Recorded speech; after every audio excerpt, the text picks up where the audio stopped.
सद्गुरु के सद्भक्तगण, आदरणीय भक्ति एवं भक्तिमती माता एवं बहनों, सबों को बहुत बहुत हार्दिक हार्दिक बधाई है। क्योंकि आप लोग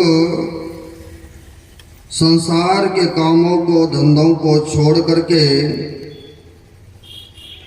जो मनुष्य शरीर का कर्तव्य है, कर्म है, इस कर्म करने हेतु आप लोग यहाँ पर आकर के इस समागम में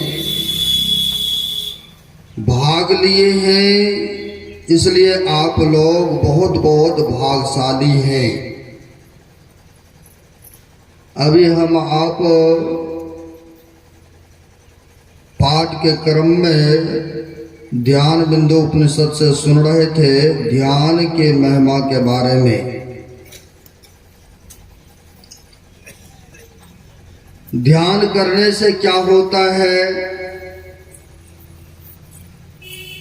तो महापुरुष कहते हैं, ध्यान करने से, संतों से जुक्ति लेकर के जो ध्यान करना प्रारंभ करते हैं, जप करना प्रारंभ करते हैं, सुमरन करना प्रारंभ करते हैं, तो जीवन में जो अशुभ कर्म बना है, वो कर्तव्य कर्म बना है, पाप में कर्म बन चुका है, अगर चाहते इसे नहीं भोगना पड़े, इन दुखों को नहीं उठाना पड़े, तो कहते हैं आपको ध्यान करना पड़ेगा। ध्यान करना पड़ेगा। ध्यान से लाभ क्या होता है? तो हम लोग अभी ध्यान बिंदु उपनिषद से सुन रहे थे, जीवन में किसी से अगर बहुत पाप बन पड़ा है, सुने हैं, यदि सल समम पापम विस्त्रम बहु योजनम विदते ध्यान योग्यो नान्यो वेद कदाचन है। कहते हैं किसी से बहुत जन्मों जन्मों का पाप है, अगर वह चाहते हैं हमें नहीं भुगतना पड़े, तो कहते इसके लिए ध्यान योग करना पड़ेगा। विदते ध्यान योग्यो नान्यो वेद कदाचन, यानी ध्यान करने की प्रक्रिया बताते हैं महापुरुष। लेकिन ध्यान करने से पहले कई विधि है, कई नियम होता है, ये ना? तो कहेंगे कौन सी विधि है, कौन सा नियम है? तो कहा है महापुरुषों ने, आहार दृढ़, आसन दृढ़, भजन नेम दृढ़ होए, तो प्राणी पावे कछु, नहीं तो विषय रस मोह। कहते हैं आहार दृढ़ होना चाहिए, यानी सात्विक भोजन होना चाहिए। अगर ध्यान करना चाहते हैं तो महापुरुष कहते हैं आहार दृढ़ हो, यानी सीमित लीजिए। क्योंकि कहा है जैसा खाए अन्न वैसा हुए मन, यानी पवित्र अन्न कहता है पवित्र कमाइयों का खाने के लिए, और पवित्र अन्न खाएंगे, फिर पवित्र अन्न खा करके जो भजन करेंगे, तब आपका मन लगेगा ध्यान करने में। तो महापुरुष कहते हैं आहार दृढ़ हो, पवित्रता अन्न खाइए, क्योंकि अन्न का बहुत बड़ा असर पड़ता है न मन पर। नानक देव जी महाराज भी गए थे, आप लोग सुने होंगे, ये जानते होंगे। नानक देव जी महाराज चले गए एक भक्तों के घर पर। उस गांव में निवेदन था उस सेठ का कि जो भी आए गए अतिथिगण जो भी है, बूढ़े बच्चे बुजुर्ग, सब के लिए भोजन है आज यहीं पर। जैसे हमारे सरदेव राजा सोनी जी सबके लिए भोजन का प्रबंध करते हैं, इतनी अच्छी व्यवस्थाएं किए हैं। और सबको आग्रह भी करते हैं कुछ पा लीजिए भंडारा प्रसाद। निवास स्थान पर होंगे। नानक देव महाराज पहुंच गए एक गरीब भक्त के घर पर। जब वहां पर पहुंचे तो नानक देव महाराज ने कहा, बनाओ जो भी है सूखी रूखी बनाओ, यहीं पर भोजन करेंगे। तो भक्तों को हुआ कि गुरुदेव सबका आदेश है, सो वहां पर खाने का। कहा, अरे राजाओं का अन्न पवित्र होता है, तुम यहीं पर बनाओ। तुम्हारे घर में जो ये साग रोटी है, ये बेशक है, यही हम ग्रहण करेंगे, लेकिन तुम बनाओ यहीं पर। गुरु का आदेश पा करके वह बनाया।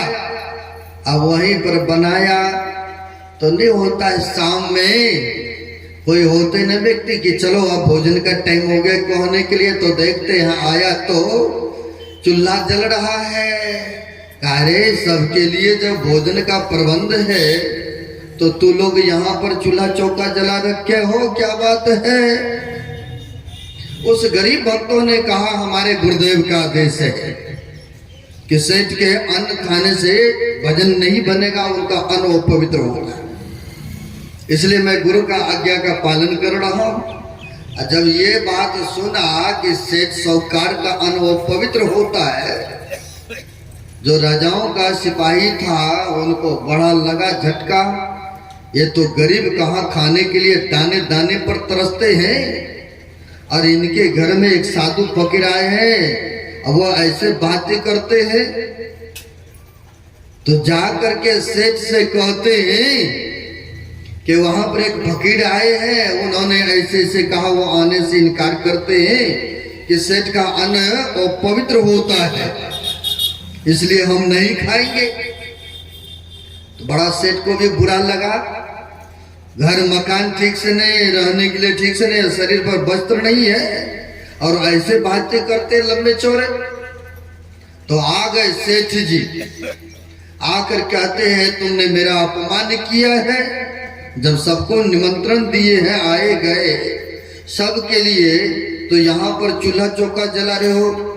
चलो जलाओ तो जलाओ, कोई बात नहीं है, लेकिन तुम ये कैसे कह सकते हो कि सेठ का अन्न पवित्र होता है? कहा, मैंने नहीं कहा, हमारे गुरुदेव ने कहा है, इसलिए उनकी आज्ञा का पालन कर रहा हूं, इसलिए हम साग रोटी तैयार कर रहा हूं। अब आ गए फकीर के पास में, क्योंकि उनके नौकर चाकर पैसे ये वो था, वर्चस्व था उनका, कहिए। आ गए डायरेक्ट कहते हैं, ऐ साधु फकीर, ऐसे ऐसे जो कह रहे थे, हमारा अपमान कर रहे थे कि सेठ का अन्न वो पवित्र होता है, इसका कोई सबूत कोई प्रमाण है? आप ऐसे कैसे कह सकते हैं? कुछ सबूत दीजिए तब ना मानो। संत जो होते हैं सब देखते हैं, सब जानते हैं। तो संतों ने कहा, तुम जानना चाहते हो या कि आंखों से देखना चाहते हो? कहा, चलो सुने सुनाई बात तो आप कुछ भी सुना सकते हैं, लेकिन आंखों से दिखाई दे तो फिर मैं विश्वास करूं। कहा, ठीक है, तुम्हें ऐसा है तो तुम ले आओ जितने प्रकार का व्यंजन भोजन बनाए हो ना, लेकर के आओ एक थाल में। और ये जो हमारा देखते हो गरीब भक्त हैं, श्रद्धालु हैं, इनका भी भोजन हम लाते हैं, इनमें क्या गुण है, क्या इसमें करिश्मा है, और तुम्हारे में क्या गुण है, क्या करिश्मा ही है, भोजन का प्रभाव है, वो मैं प्रत्यक्ष दिखाऊंगा। अब गए, सब व्यंजन जितने बनाए थे सबको उन्होंने एक थाल में लगा करके ले करके आ गए। और आ गए, दोनों को, एक गरीब भक्तों का भी रखा थाल में साग रोटी, इनका भी रखा। और नानक देव जी महाराज ने, संतों ने इनका भी साग रोटी हाथ में लिया और उनका भी लिया।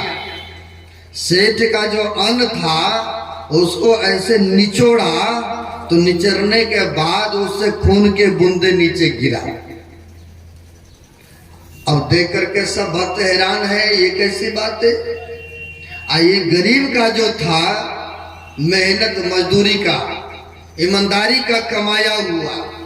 इनका जो साग रोटी ऐसे निचोड़ते हैं तो उसे दूध का बूंद निकलता है। अब जब ऐसा देखा तो कहा ये कैसे हो सकता है? इनके भोजन से, साग रोटी से दूध के बूंदे और हमारे भोजन से रक्त निकला। तो कहा कोई भी रक्त पान करेगा, कोई भी ग्रहण करेगा, इसलिए तो मैं तुम्हारा भोजन नहीं ग्रहण कर रहा हूं।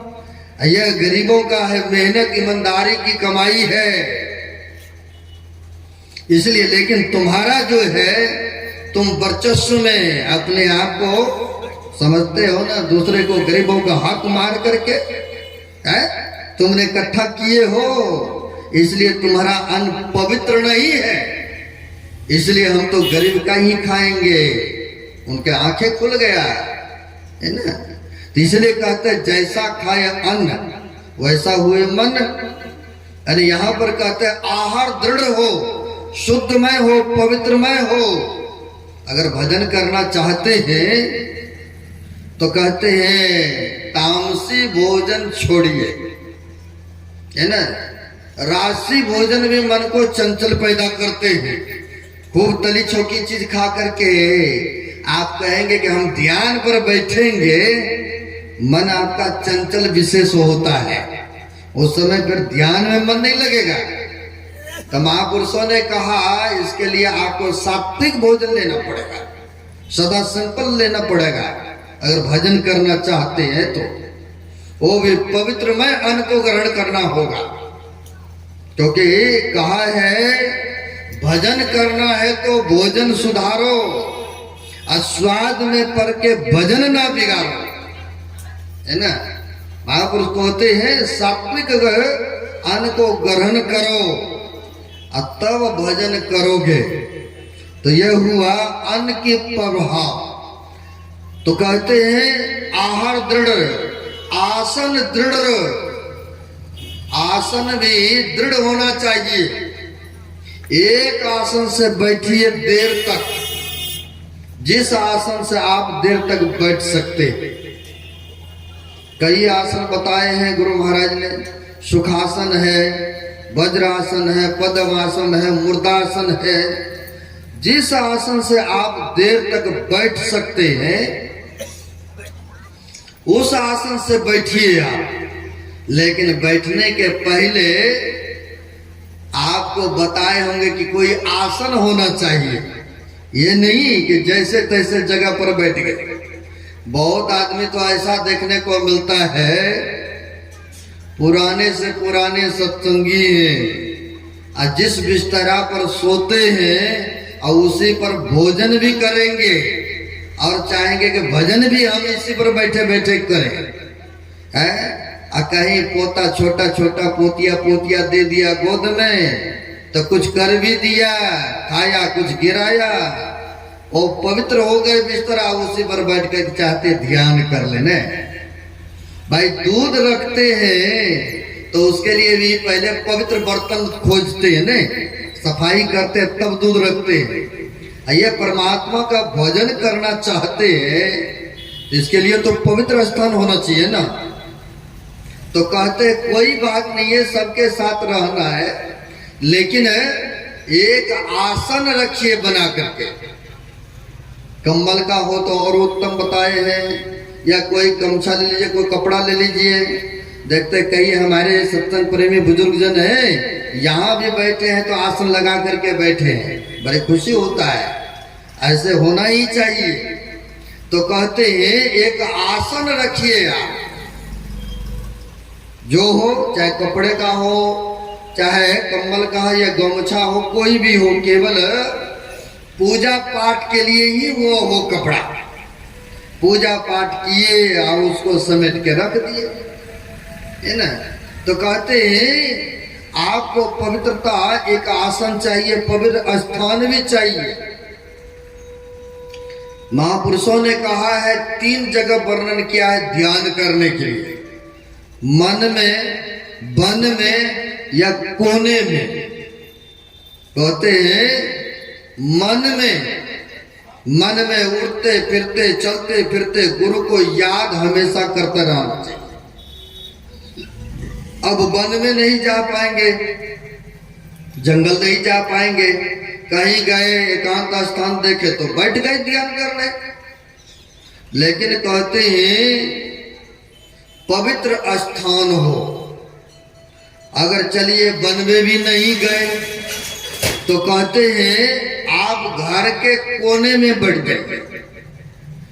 कोने में सबसे बढ़िया तो बताते हैं अगर पूजा रूम में, घर में अगर पूजा रूम हो ना, क्योंकि वहां पर कोई जूठा उठा नहीं जाता है, वो पवित्र काम नहीं होता है।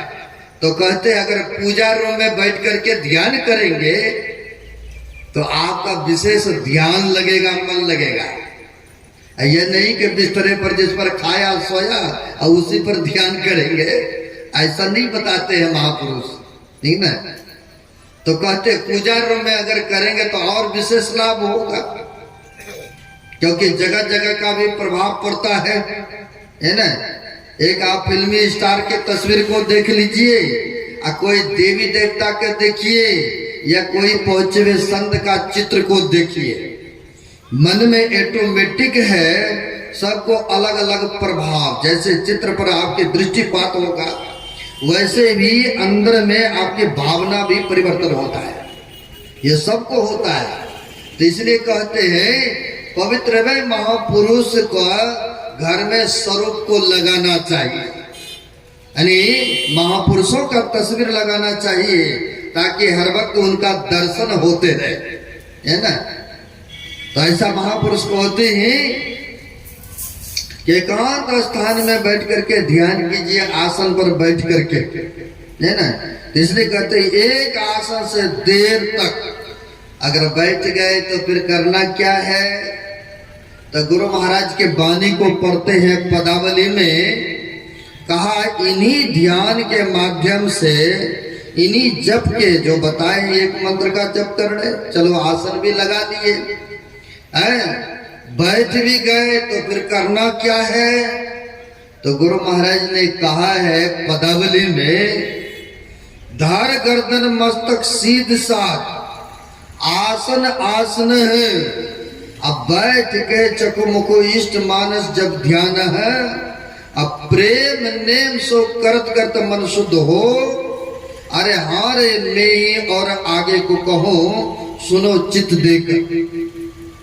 गुरुदेव कहते हैं एक आसन से बैठ भी गए, फिर करना क्या है, प्रेम नेम सो जपत जपत, जो मंत्र मिला है जप करने के लिए।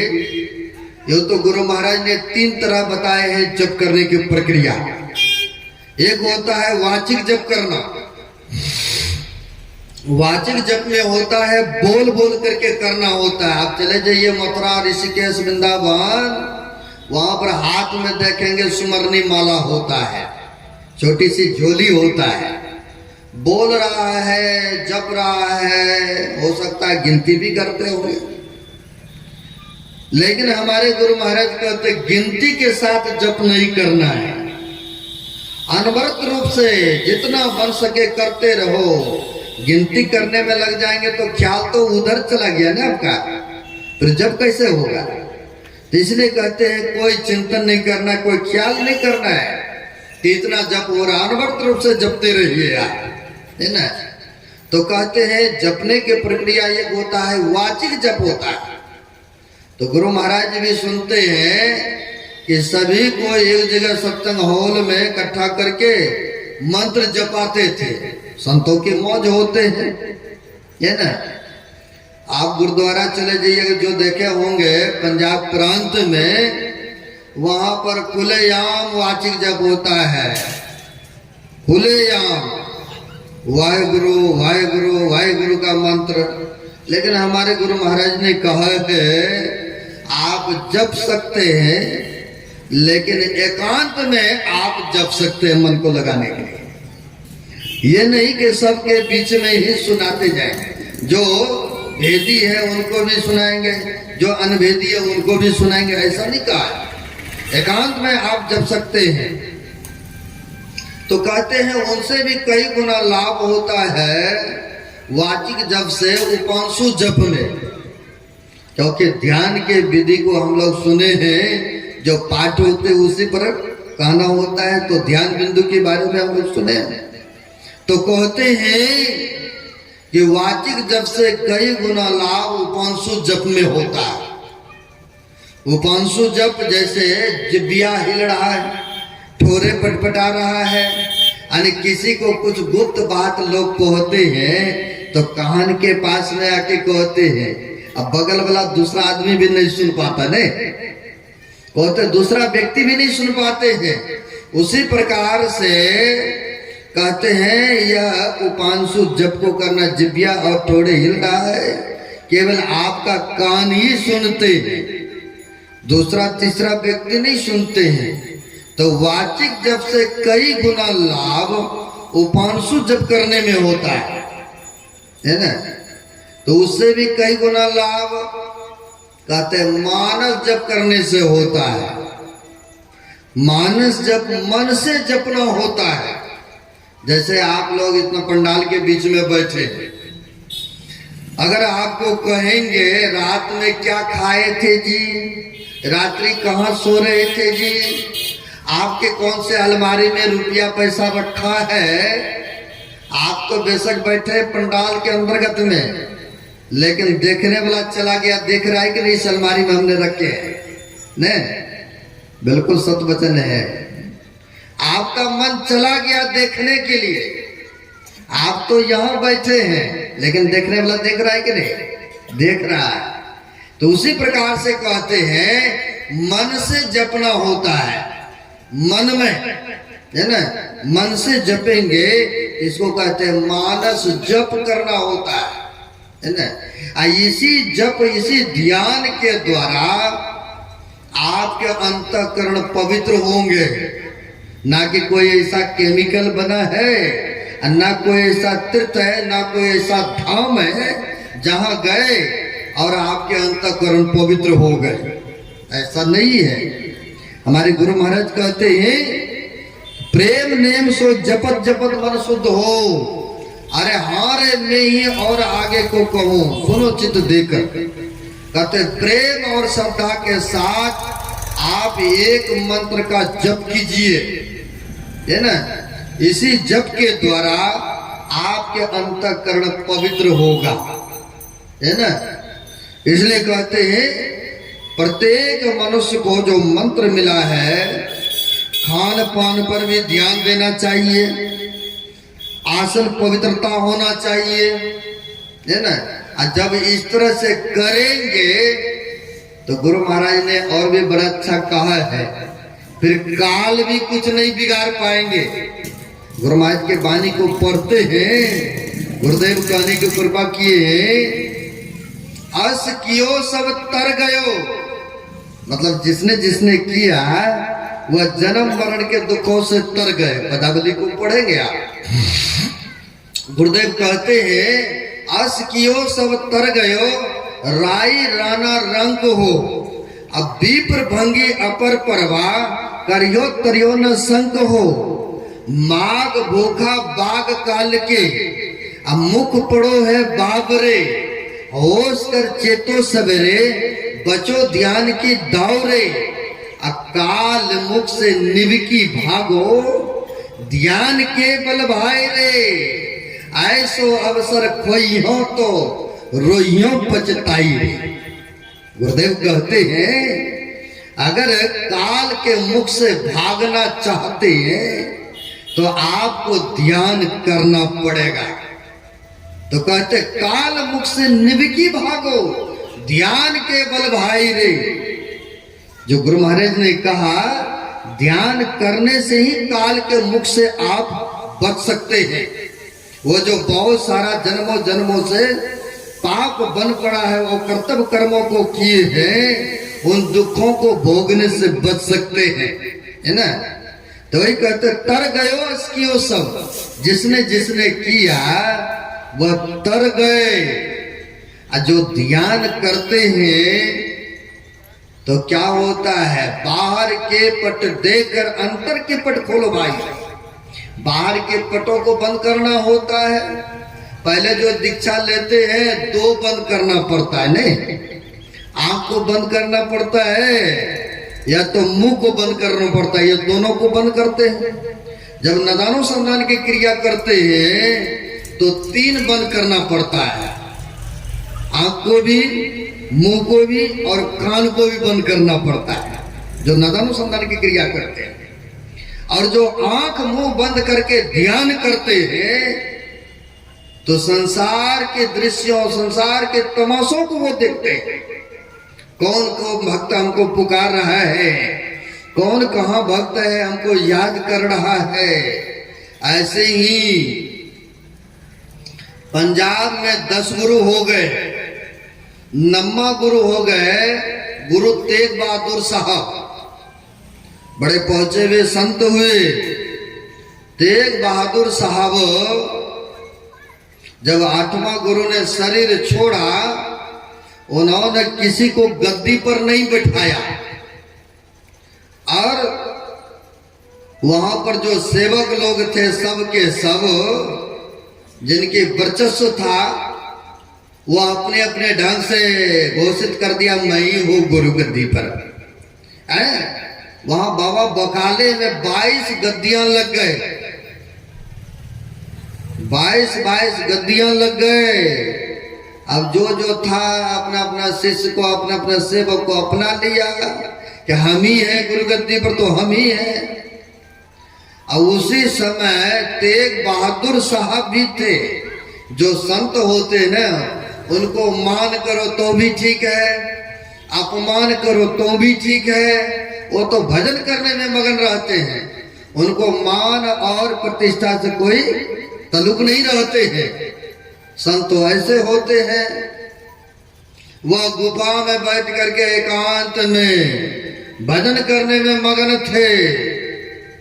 और उसी समय में एक बहुत बड़ा भारत का व्यापार था जिनका नाम था मक्खन शाह लुआना। मक्खन शाह लुआना अपने भारत देश से बहुत सारे सामग्री को, रकम को खरीद करके बाहर सेल करते थे विदेशों में।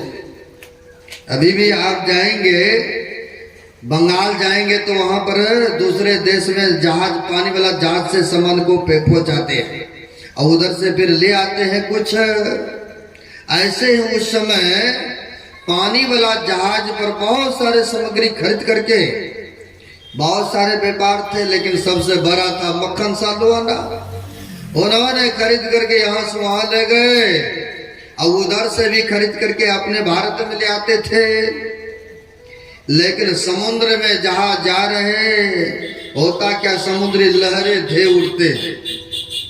जैसे आप लोग गए होंगे गंगा सागर तो देखे होंगे, बहुत जोरों से आएंगे तूफान, फिर वहीं चले भी जाएंगे, बहुत ऐसा ढेर लहरें उठते। अब वहां पर बहुत ऐसे ले धेरे उठ रहे हैं। ऐसा हुआ कि वह जहाज को पानी बहाव में बहा करके ले जाने लगे। आना था इस कोने में भारत के टापू पर किनारे में, लेकिन पानी ने बहा करके डुबाने के स्थिति में लेके चले गए।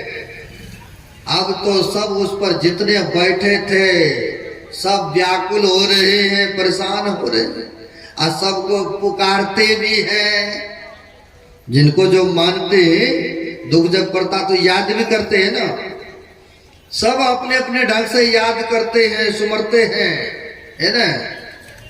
लेकिन फिर भी कोई ऐसा देखने को नहीं मिल रहा है सुधार कि चलो कृपा हो गया तो यह लहरें ढेर समाप्त हो जाएंगे और हमारे जहाज जो है भारत के टापू लग जाएंगे किनारे। लेकिन ऐसा नहीं देखने को मिला। तब मक्खन शाह लुआने से कहते हैं, तुम तो पंजाब के हो, व्यापार हो, तुम्हारे गद्दी सुनते हैं नानक देव जी महाराज का है, बड़े पहुंचे हुए संतों का गद्दी है, आप उनको सुमरिए, आप उनको याद कीजिए। तो इन्होंने सुमरा, कहा अगर हमारे जहाज इस समुद्री तूफान से डूबने से बच जाएंगे, भारत के किनारे लग जाएंगे, तो हम 500 सोने के असरफी चढ़ाएंगे बेट। नहीं, कई बार आप लोग भी मन्नत करते हैं, आप गुरु महाराज हमारी ये जो इच्छा पूरी हो जाएंगे तो हम सत्संग कराएंगे। बड़ा अच्छा सोच है, हम ये दान देंगे, ऐसा चाहते कहते भी हैं। अब वहां पर 500 सोने के मोहरे उन्होंने कबूल कर लिए। अगर हम बच जाएं सुरक्षित तो हम चढ़ाएंगे। अब होता क्या है, याद करते हैं नानक देव जी महाराज की गद्दियों को, और अचानक ऐसा लगा कि डूबती हुई जहाज को कोई मोटा लगा करके भारत के किनारे कर दिया। अब ऐसा लगा तो बड़ी खुशी हुआ सबको कि कृपा हो गए हैं। लेकिन उनके मिलेंगे कहाँ पहुंचे वे संत, क्योंकि 22 गद्दी है। तो ये भी थे बुद्धिजीवी थे, इन्होंने सोचा 5-5 ही पहले डालते हैं चरण पर, और जो जिनकी कृपा हुए होंगे, जो पहुंचे वे संत होंगे, वो खुदे मांग लेंगे, खुदे कह देंगे। क्योंकि हमें तो वो दृष्टि नहीं है ना, हम नहीं जानते न किसकी कृपा हुए। अब आया वहां बाबा बकाले जो कि अमृतसर जिला में पड़ते हैं। अब आया वहां पर सबके चरण में 5-5 सोने के मोहरे रखते गए। बड़ा खुश हो रहा है, ऐसा भक्त इतना कीमती गिफ्ट दे रहा है, लेकिन कोई कुछ नहीं कह रहे हैं। 22 के चरणों में डाल दिया, लेकिन कोई 500 नहीं मांगा। तब वहीं पर पूछते हैं कि कोई और भी रह रहा है यहाँ पर संत, तो उन्हीं में से एक कहते हैं, एक पागल नाम के वो पहाड़ के कंदरा पे ही रहते हैं, और उनका नाम है तेगा। नाम तेगा, यानी संतों को पागल घोषित करते हैं। चलो दूसरे की दृष्टि में पागल ही सही, लेकिन संत तो अपने आप में मस्त रहते, मगन रहते हैं।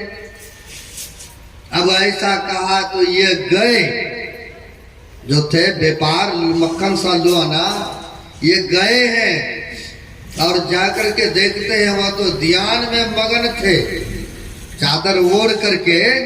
नहीं, आप लोगों को भी बताए हैं भाई, देखो मक्खर और मक्खियों से बचने के लिए या तो आप मच्छरदानी लगा लीजिए, या नहीं तो पतला सा कपड़ा ढक लीजिए।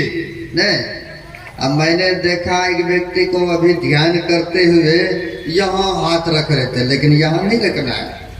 मैं बता रहा हूँ, नीचे रखिए समतल जगह पर, यहाँ जंघे पर रखिए और इस तरह से बैठिए। और ध्यान जब करते देर बैठते हैं तो एक कपड़ा ढक लीजिए शरीर के ऊपर में, है ना, ताकि मक्खी और मच्छर परेशान नहीं करे आपको। या तो पंखे के नीचे बैठ लीजिए आराम से। कहीं इस तरह से नहीं करते हैं, बैठे हैं ध्यान पर, मुंह पर मक्खी आ गया, ऐसे किए तो पूरा शरीर हिल गए ना। जब तने अस्थिर नहीं रहेगा तो मन अस्थिर कहां से होगा ना, मन भी अस्थिर नहीं हो सकता है ना। तो इसके लिए कहते हैं पूरे शरीर को पहले ढक लीजिए अगर देर तक बैठना है।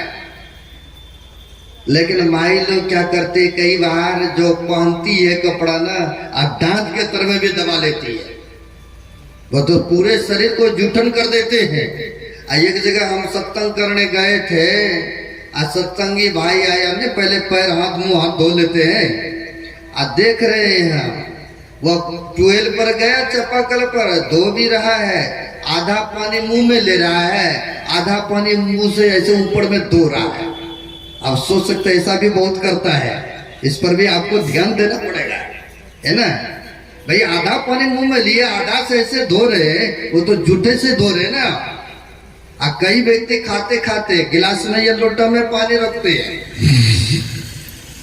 खाते खाते पानी प्यास लगा और उठाया और पी भी लिया। जब खाना खाने संपन्न हो गए और उसी पानी से हाथ मुंह को भी धो लेते हैं। आप सोच सकते हैं, पहले तो उसको पिए थे हमने, मुंह में लगाए थे अब उसी पानी से हाथ मुंह धोएंगे, रहेगा पवित्र। वो जूठा हो गए, यानी दूसरा पानी से हाथ मुंह को धोना चाहिए। ये व्यवहारिक ज्ञान होता है। शौच क्रिया चाहिए तो कम से कम 4-5 बार हाथ को, या मिट्टी हो या हैंडबॉक्स हो या साबुन हो, उसे धोना चाहिए, साफ करना चाहिए, तब पवित्रता माने जाते हैं। यह व्यवहारिक ज्ञान है ना। अगर चाहते हैं पवित्र काम करने के लिए, ध्यान स्मरण करने के लिए, तो आपको पवित्र होना पड़ेगा, है ना। तो ऐसे ये सब है व्यवहारिक शिक्षाएं हैं। तो कई को देखते हैं वैसे चलता है, बस चली जाता है, लेकिन उनको ज्ञान नहीं है। तो ज्ञान कहाँ से मिलेगा? यही आध्यात्मिक विद्यालय है, यहीं से संसारिक और परमात्मिक दोनों शिक्षाएं मिलता है। तो कहते हैं अगर ध्यान करना है तो पवित्रता चाहिए, है ना। खैर अब इधर जो है चादर ओढ़ करके, चादर को ओढ़ करके तेग बहादुर साहब जी ध्यान पर बैठे हुए थे। अब यह गए व्यापार 5 सोने के मोहरे चरण पर रख देते हैं और रख करके जाने लग गए। जब जाने लग गए तो ध्यान में ही थे। कहते हैं मक्खन सा व्यापार, तुम मेरे नजदीक आओ। तो आया, कहा मेरे पीठ पर का चादर हटा के देखो। तो जैसे पीठ पर का चादर हटाया, वैसे ही देखते हैं लहू लुहान है, वैसे कांटी मेघ गड़ा हुआ है। कहा ये जो देख रहे हो, तुम्हारे ही जहाज को मैंने मोटे लगा करके डूबने की स्थिति से मैंने बचाया हूँ, भारत के कोना पर किया हूँ, इस किनारे में किया हूँ, और तुम चले हो 5 दे करके ठगने के लिए। अब तो इनके होश उड़ गए। अरे असली गुरु तो यहाँ है, ये पहाड़ के कंदरा में है। आज जो नहीं है उस तरह के, वो तो गद्दी पर बैठे हैं। ये भी बुद्धिजीवी थे। कहा हम जा करके पूरे संसार में दंदरा पीटेंगे, सच्चा गुरु तो वहां है। तो कहा मत इस तरह से बताओ, तुम्हारे मुंह पर काले पड़ जाएंगे। कहा कोई बात नहीं गुरुदेव, लेकिन सच्चा तो सच्चा ही है। पूरे अब कोई वरिष्ठ आदमी किसी के बारे में बताते हैं तो छोटे मोटे को यूं ही विश्वास करना पड़ जाते, क्योंकि बड़े आदमी कर रहे हैं ना, और बड़े आदमी के अनुकरण छोटे आदमी भी करते हैं, है ना। अब वो कहते हैं सच्चा गुरु तो वहां है, ये कहाँ पड़े हो। सब उन सब से हट करके सब चले गए तेग बहादुर साहब के चरण में, और इनको जा करके गद्दी पर बैठाए। तो ये कैसे होता है? तो ध्यान करने से कौन भक्त हमको पुकार रहा है, कौन याद कर रहा है, वह बैठे बैठे ही उनका हेल्प कर देते हैं, सहायता कर देते हैं। तो कैसे होता? तो तीसरा आंख इसके लिए होता है, जिसको कहते हैं दिव्य दृष्टि, शिवनेत्र भी कहते हैं। इसलिए कहते हैं जो ध्यान करते हैं तो अंधकार के आवरणों से पार हो जाते हैं, यानी प्रकाश में चले जाते हैं। और जो प्रकाश में गए तो बैठे बैठे संसार के तमाशों को देखते हैं, दृश्यों को देखते हैं। हमारे गुरु महाराज जी भी ऐसे थे। गुरु महाराज अंतर्यामी सबके ऊपर कृपा बरसाने वाले महापुरुष। यह ध्यान शिविर जो चलता है, कहीं महीना दिन का, कहीं 15 दिन का, कहीं सप्ताह दिन का, तो महीनों दिन का ध्यान चल रहा था भागलपुर कुप्पा घाट में। बहुत उनमें जवान बूढ़े सब लेते हैं भाग। तो सब एक जगह बैठ करके ध्यान करते थे। होता क्या है, एक वृद्ध को खांसी होने लगे। अब ध्यान के टाइम में खांसी होता है तो क्या है कि दूसरे को भी परेशानी होता है। अब वहां पर खांग रहे थे तो दूसरे व्यक्ति ने कहा भाई आपने रूम में ही बैठ के ध्यान कर लिया करो, दूसरे को इस तरह से है नहीं आप करते हो न दूसरे करने देते हो। लेकिन फिर भी वो सोचते थे, क्योंकि अगर कोई शासन करने वाला होता है ना, तो क्या होता कि जब तक घड़ी घंट नहीं बजता है तब तक नहीं उठते हैं ध्यान पर से। और जब अकेला होता तो बस बैठे, जितना देर 5-10 मिनट ही बैठे, अब बस फिर उठ गए हैं। और जो ध्यान शिविर में जाते तो घंटों घंटों तक बैठना होता है। इन्होंने भी सोचा कि और संतों के चरणों में जाकर के बैठते, इतने सारे बैठते हैं तो सर के सबकी नैसर्गिक आवा भी होते हैं, तो वह मानते नहीं थे, वह बैठते रहते थे जाकर के, तो खांसी बीच बीच में आ जाते थे। तो लोगों ने कहा ये ऐसे नहीं मानेंगे, तो वह चले गए गुरु महाराज से कहने के लिए कि गुरु महाराज फलाना बाबू को ना बहुत खांसी होते, वो खुद ध्यान नहीं करते, नहीं दूसरे को करने देते। तो कहा अच्छा ऐसा है तो फिर बुलाओ उसको कहेंगे जाने के लिए। अब बुलाया गया, बुलाया, हाथ जोड़ते हुए नमन करते हैं, कहा है जी सुनते हैं बहुत खांसी होता है, नहीं ध्यान करते उन्हें करने दे तो भागो यहाँ से। अब ऐसा कहा तो गुरु महाराज के वचन को कौन टाल सकता था। वो व्यक्ति सोचते हैं अब गुरु महाराज का आदेश हुआ है जाने का तो चले ही जाएंगे, लेकिन सोचा रात्रि हो जाए, व्यतीत हो जाए, सुबह कल जाएंगे। अब वह रात बीच वही रहते हैं, जब अमृत बेला का फिर घड़ी घंट बजते हैं तो फिर वह व्यक्ति चले गए। जब गए ध्यान करने तो बड़ी सावधान होकर बैठते, फिर नहीं खांसी खुशी होते। और फिर दूसरे पानी में फिर बैठा तो फिर नहीं, और जब नहीं हो रहा तो फिर सोचा जाएंगे घर में, फिर आना मुश्किल होगा। अब तो ठीक हो गए हैं, लग रहा है गुरुदेव की कृपा हो गए। अब गुरु महाराज ने फिर दूसरे सेवक से कहा है जी वो भागा के नहीं, कहा गुरुदेव वो व्यक्ति तो है ये है, लेकिन उनके अंदर में जो खांसी था वो भाग गए। श्री सद्गुरु महाराज की जय। वो व्यक्ति तो रही गए, लेकिन उनके अंदर में जो था ना वो भाग गए। गुरुदेव आपकी बड़ी कृपा है। तो ऐसे होते ध्यान करने से, सदगुरु के कहे अनुसार चलने से, जो उनके अंदर में विकार है, खट विकार है, दुर्गुण है, सब धीरे धीरे जैसे घर को साफ करते हैं ना, ध्यान करने से भी आपके अंदर के वह विकार सब दूर होता है ना, सब सफाया होता है। इसलिए हम लोगों को त्रिकाल संध्या ध्यान साधना करने के लिए प्रक्रिया बताए हैं।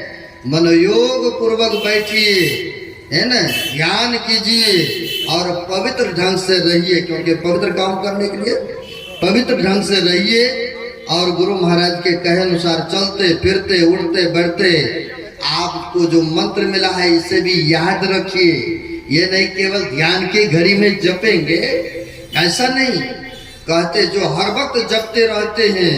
तो गुरु महाराज ने कहा है सर्वक्षण गुरु मन जो में ही रहे हो, निश्चय निर्माण होवे संत सब कहे हो। सब संतों का कहना है जो इस तरह से करते हैं तो उनका निर्माण यानी मोक्ष यानी जन्म मरण के दुखों से, सभी पाप ताप से वो रहित हो जाते हैं, छुटकारा पा लेते हैं। इसलिए उठते बढ़ते चलते फिरते हमेशा गुरु के मंत्र को याद करना चाहिए। और पवित्र भोजन, पवित्र आसन, पवित्र वातावरण भी होना चाहिए, विचार भी अच्छे होना चाहिए। इसलिए अगर अन्न पवित्र खा रहे हैं, पवित्र वस्त्र पहन रहे हैं, अगर कहीं मुंह से कर्कशा जबल निकलता है, कटीला वचन निकलता है, तो ये भी वचन से भी हिंसा होता है। इसलिए वचन भी मिठास होना चाहिए। महापुरुषों ने कहा है ऐसी बानी बोलिए मन का आपा खो, औरन को शीतल करे आप भी शीतल हो। शीतल मतलब होता है ठंडापन। आप भी रहेंगे शांत भाव से और जिसको सुनाएंगे वो भी शांत रहेंगे आपके वचन सुन करके। इसलिए वाणी को भी संयम रखिए, अपने पवित्रता रखिए, शुचियाचार, शिष्टाचार, सदाचार, इन सबों से निवृत्ति हो करके पवित्र ढंग से आप ध्यान साधना करेंगे, सुमरन करेंगे, तो कहते हैं गुरु महाराज की कृपा उनके ऊपर सदैव बरसते रहेंगे। कृपा तो उनकी है ही है, कई भक्त कहते हैं गुरुदेव का कृपा नहीं है। भाई बारिश सब जगह होते हैं ना, चाहे अपवित्र जगह हो या पवित्र जगह हो, या उच्च स्थान हो या नीच स्थान हो, लेकिन पानी कहाँ टिकता है? जहाँ गड्ढा होता है वहीं टिकता है। उसी तरह से आप पात्र तो बनिए। देखिए सदगुरु का कृपा ही कृपा है, जैसे चाहते हो वैसे ही होंगे। बेशक पात्र तो बनिए। इसलिए पंच पापों को छोड़ने का निषेध है। पवित्र ढंग से रहिए, पवित्र अन्न का ग्रहण कीजिए। यही ध्यान के महिमा के बारे में मैंने सुनाया। अब विशेष करके अपराह्न कालीन सुनेंगे, क्योंकि 10 से ऊपर होने को जा रहा है। अब एक टाइम का सत्संग बचा है। इसी तरह से विशेष आप लोग आए, आप भी आए, औरों को भी ले आए। अपराह्न कालीन आपको विशेष करके सुनाएंगे। अब अपने वक्तव्य को यहीं पर